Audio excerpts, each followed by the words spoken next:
Welcome back, guys. Day 2 of exploring the oldest city.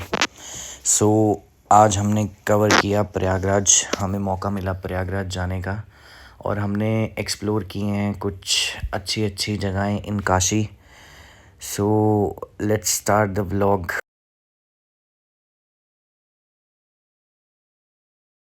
Time हो रहा है सुबह के 3:30 बजे और हम निकल चुके हैं प्रयागराज के लिए। ठीक है, ये मेरे भैया हैं जो हमें लेके जाएंगे और पापा आगे विराजमान है। ठीक है, हम 4 लोग पीछे एडजस्ट होंगे, पता नहीं अब कैसे होंगे, रब रखा। ठीक है, सो लेट्स गो। तो गाइस हमने पहले से ही टैक्सी बुक करी हुई थी। कल भीड़ बहुत थी तो हमने दर्शन के बाद डायरेक्टली टैक्सी को बुलाया। सिर्फ 2 घंटे का ही ब्रेक लिया हमने खाने का और थोड़ा सा आराम करने का। तो हमने सुबह 3 बजे अपनी यात्रा शुरू करी प्रयागराज की। मैं बहुत नींद आ रही है। अभी हम गए चाय पीने के लिए, 4:30 हो चुके हैं और हम हाफ वे हैं प्रयागराज के। How are you feeling baby? Excited, full on energy. Not sleepy? No. Okay, I'm very sleepy. Honey. चाय पीने के लिए ठंडा यहाँ पे किसी का चावल चाय पे आकर मारी है। अब हम चाय पीने के लिए यहाँ बैठ। नींद आ रही है? बिल्कुल नहीं आ रही है। नहीं क्यों नींद आ रही है? नींद हम गाड़ी में छोड़ के आए हैं। 1 घंटा सो लिया बोलता है। कौन सोया है? मैं सब सोए यहाँ हैं। नहीं, वहाँ पे रूम पे जिसने चाय सवा नहीं पी सवा ड्राइवर उठ गया।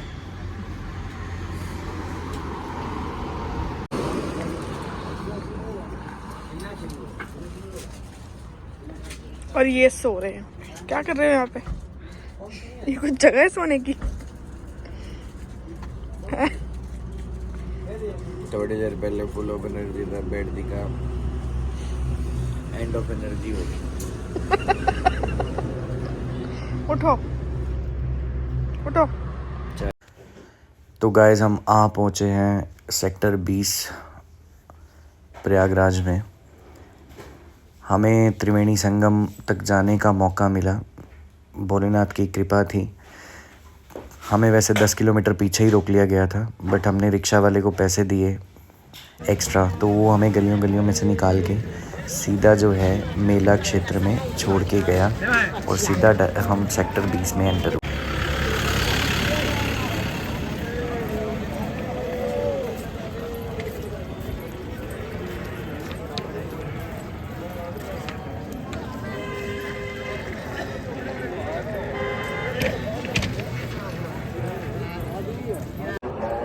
चाय पॉइंट आ गया। मन तो कर रहा है।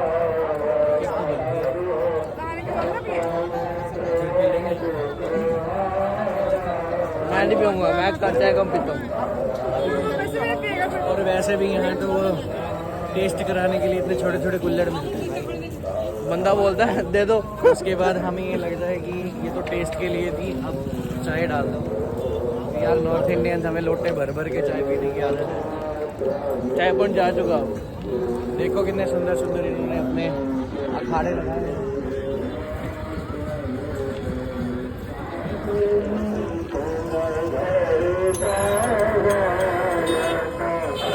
अपने जैसे खुद भी नहीं बांध सकती।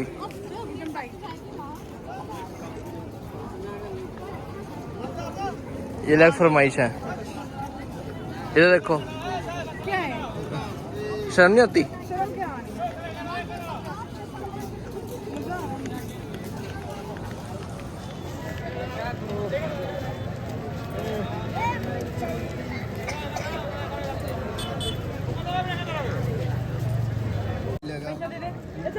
कल जब 40 रुपया होएगा ना तब आना।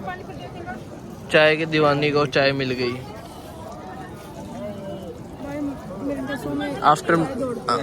आफ्टर गेटिंग चाय। इसको किसी ने कहा कि प्रयागराज में अच्छी चाय नहीं मिलती। मैं कहा वो बंदा चाय का लवर ही नहीं है, जिसको चाय गंदी लगती है। चाय या तो कड़क होती है या कड़वी होती है।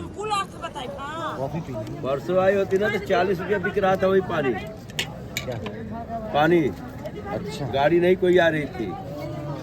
पहले पुल पे आ गया।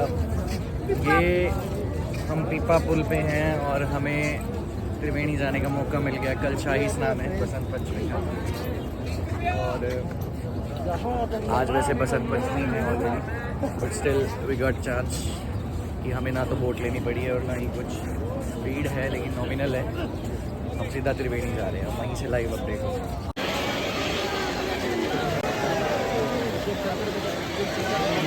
This all is the temporary fitment for the electricity, Oh my god. Electricity. and these are mobile towers. There are many of them. And in case अगर आप खो गए हैं तो हर पोल के ऊपर इनका एक नंबर दिया गया है, तो आप उसके हिसाब से आ सकते हो। We are in front of 635.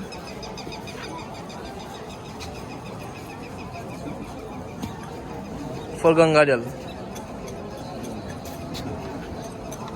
हम जा रहे थे त्रिवेणी। And the beautiful हम हैं sunrise. त्रिवेणी में, Beautiful सिर्फ संगम sunrise. तक जा रहे हैं बस। Beautiful sunrise. We are already in त्रिवेणी।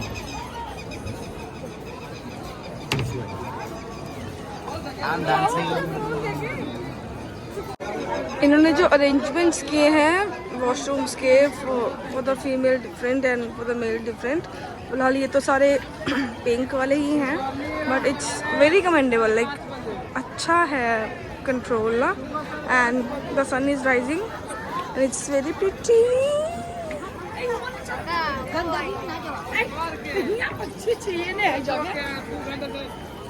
भीड़ अभी तो ज़्यादा नहीं है, लेट्स सी क्या बनता है।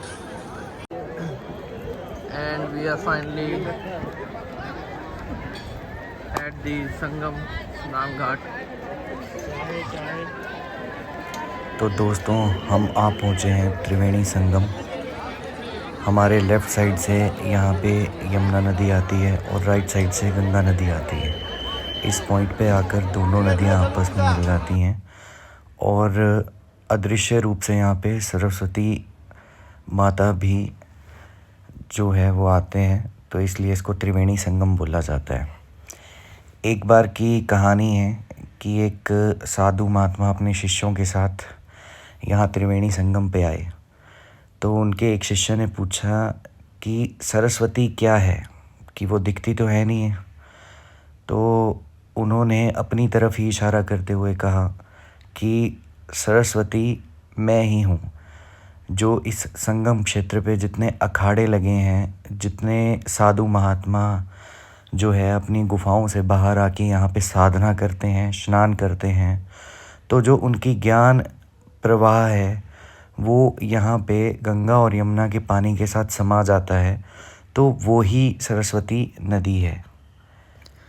हम खुद को सौभाग्यशाली मानते हैं क्योंकि भोलेनाथ की कृपा से हमें महाकुंभ में स्नान करने का सुअवसर प्राप्त हुआ। महाकुंभ जो है 144 साल बाद प्रयागराज में लगता है और कुंभ मेला हर 12 साल बाद प्रयागराज में लगता है। कुंभ मेले का आयोजन हिंदू धर्म की पौराणिक कथाओं से जुड़ा हुआ है।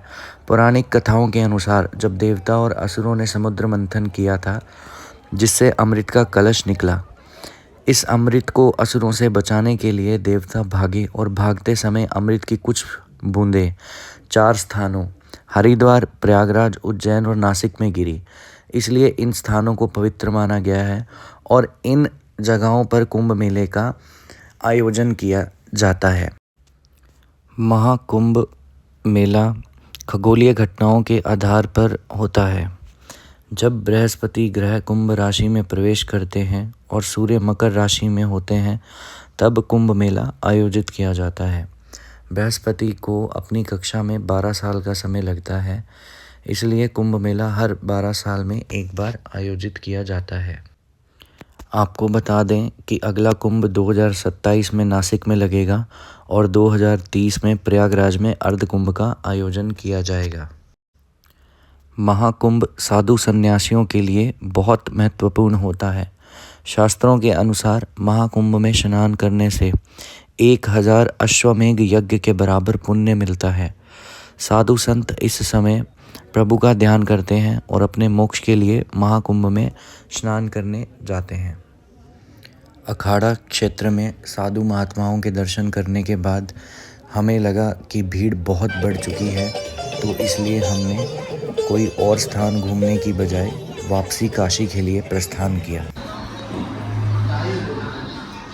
भाई थके हुए हैं, प्रयागराज से आए हैं, अब नाश्ता खा रहे हैं। ये प्याज पकौड़ा, चटनी, पूरी भाजी आदि निबेड़ चुके हैं हम लोग। ब्लॉग बनाना भूल गए थे।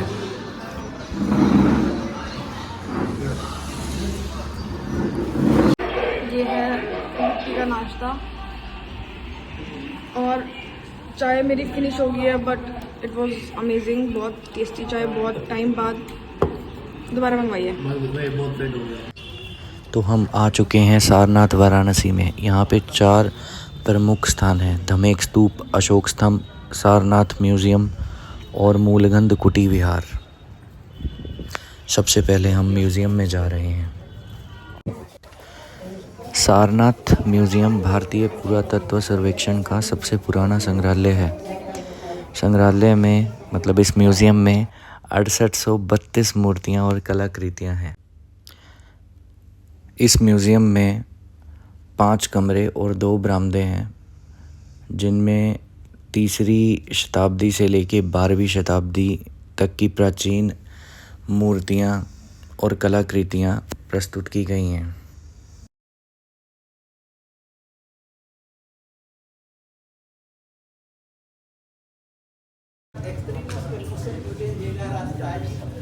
इसको कोई इंटरेस्ट नहीं आ रहा है, पता नहीं क्यों आ गई टिकट लेके। इनको कोई इंटरेस्ट नहीं आ रहा है, धक्के से कर रहे हैं। क्या एंजॉय हो रहा है बताओ? ये 1800, 2000 साल पुरानी चीज़ें दिख रही हैं, उनकी आर्ट दिख रही है, क्या हो सकती है। एक सिंगल स्टोन में इतना तगड़ा, उस टाइम पे कोई औजार नहीं थे, सिंपल चीज़ल एंड हैमर उससे निकला हुआ है। मतलब उसके निशान तक दिख रहे हैं कि सिंपल चीज़ल और हैमर से जो है ये सारा बनाया है। QR कोड भी है। ये देखो, ये सिंपल चीज़ल और हैमर के जो है वो है निशान। QR कोड स्कैन कर लेना।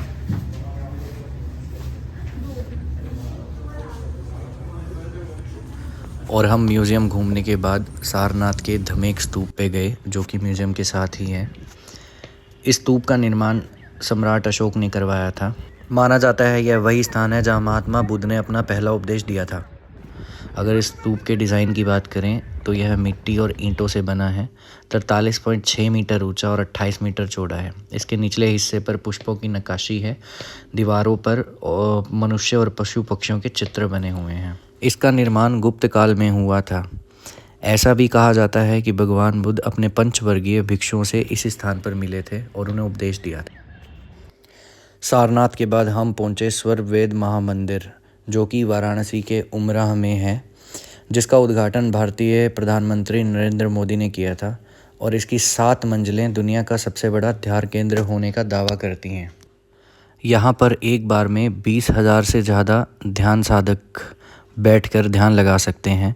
यह 3 लाख वर्ग फीट से भी ज़्यादा जगह में फैला हुआ है। इसकी दीवारों पर सर्ववेद के श्लोक खुदे हुए हैं।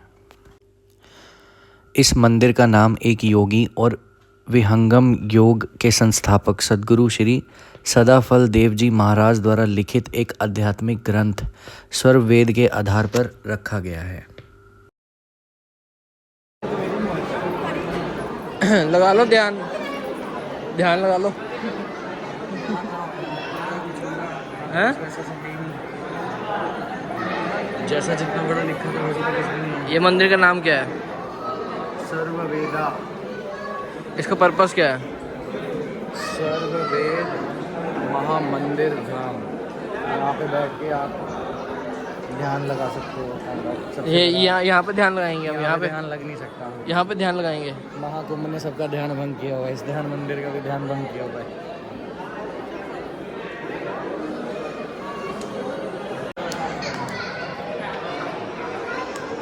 लास्ट मंदिर of the day.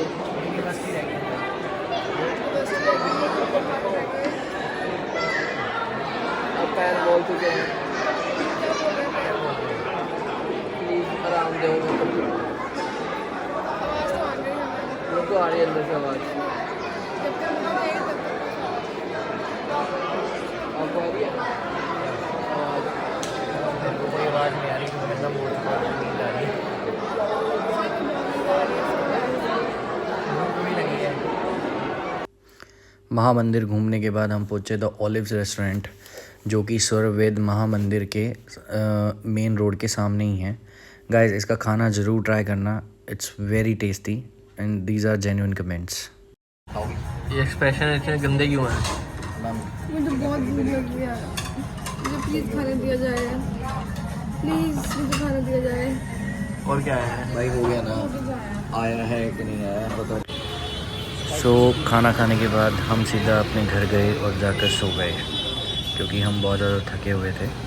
So guys stay tune, this is the end of day 2 and कल हम बनारस की कुछ फेमस खाने पीने की जगहों को एक्सप्लोर करेंगे और कुछ हिडन टेम्पल्स भी आपको दिखाएंगे।